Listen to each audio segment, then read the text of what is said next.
If you're like me, you might be getting a little weary and maybe even overwhelmed by all the news stories and discussion about artificial intelligence. You might be going back and forth between thinking that you should become an expert in AI and use it more, or you should be afraid that it's going to destroy the world. It's crazy. Well, I think one of the biggest problems with AI is that when we talk about it, we aren't always thinking about the same things. Sometimes we're thinking about language learning models like ChatGPT or Grok, which help us to do quicker research in our jobs. My son's in college and he uses it to help him prepare for tests by doing research around topics and preparing sample tests. I think that's great. Now, if he's using it to write his papers to avoid having to do the work, that's not great. As with almost anything in life, what's important is that we have a true north, a moral and ethical approach to what we're doing. Now, other times when we talk about AI, we're thinking about nations using something called adaptive artificial intelligence and turning over control of military and government decision-making to computer systems in order to control and oppress a population or make strategic military decisions to achieve geopolitical dominance. That's real. And that is legitimately scary. Now, this is far beyond my area of expertise, though I do know that without a true north, a strong moral and ethical approach, this will be extremely dangerous. Finally, sometimes we talk about using AI in business, which is my area of expertise, by having robots and drones and computer programs eliminate the need to hire people so we can avoid having to pay salaries and benefits so we can increase our revenue or profit margins. Now, given my focus on the workplace and organizational health, this is something that I've developed an opinion about, and I want to share that with you here today. But before I get into this, please understand I am not a communist or a socialist. I understand and believe in the benefits of free markets and the role of competition, innovation, and the profit motive to serve the greater good. I do. I don't consider myself to be one of those people who has always had a knee-jerk reaction to new innovation, claiming that it's going to destroy jobs forever. When the Industrial Revolution happened, people feared that the use of machines would eliminate jobs. But it actually changed the nature of work and led to the creation of many new jobs and real improvement in society and the workforce. The same thing happened almost a century later when computers came about. People worried that they would make human beings obsolete. But what it did is create a whole bunch of new jobs and led to many important improvements. So the dystopian nightmare that many people feared when computers came about didn't materialize, but I fear that what we might be going through right now is that dystopian nightmare. You see, I have serious concerns that we're entering into a situation in which the employment market in America and the rest of the world will be forever changed and damaged by AI in the workplace. And let me explain. Some companies and industries need to use technology innovation to stay competitive and viable in a changing world. I get that. And some use it to create new and important products or solutions or cures to disease that couldn't be achieved without it. That's fantastic.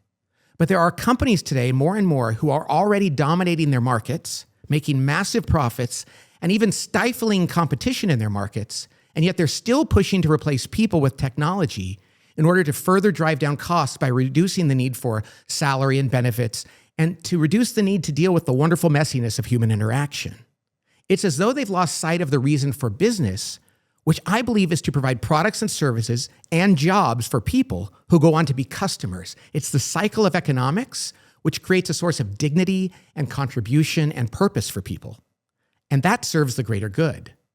So as much as I support capitalism and free markets, and I believe that it's a better system than any other, when a company or a society fails to have a true north or an understanding of purpose beyond simply maximizing profit, bad things happen. And ironically, eventually it leads to a world where we eliminate the jobs of the people who would be the customers we need to keep our economy going.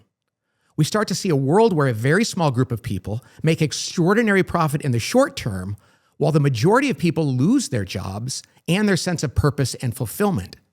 They can no longer even afford to be customers, and everything crumbles. So what can we do about this? How can we go forward wisely to protect human dignity in work and employment and economic viability? I think there's 3 ways. First, we need to speak up more, to express our concerns within our companies and within society. We have to collectively talk to one another about what is happening, where it's ultimately headed, and why we need to slow down this car before it goes off a cliff. Second, if we're leaders or managers in our organizations, we need to have hard conversations and ask ourselves if what we are doing is right and good. We need to go back to that line from Jurassic Park. Just because we can do something doesn't mean that we should.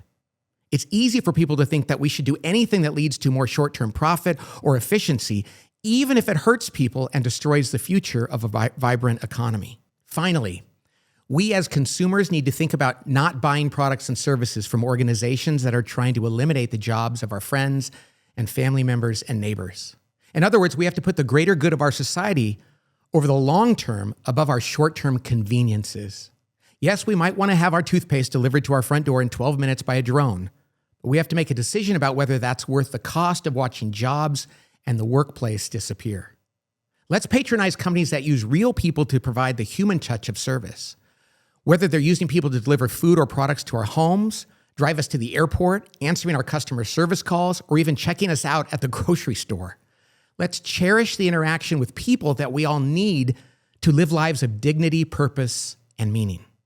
If we don't, if we just keep flowing down this stream of convenience and efficiency and short-term profit, we will one day find ourselves in a world where young people have no entry-level jobs, where people become more isolated than they already are, and where we have to explain to our grandchildren what we were thinking when all this happened. As is true with many of the challenges we face as a society, there is no simple, easy solution, but it starts with each of us making decisions to speak out and change our lives.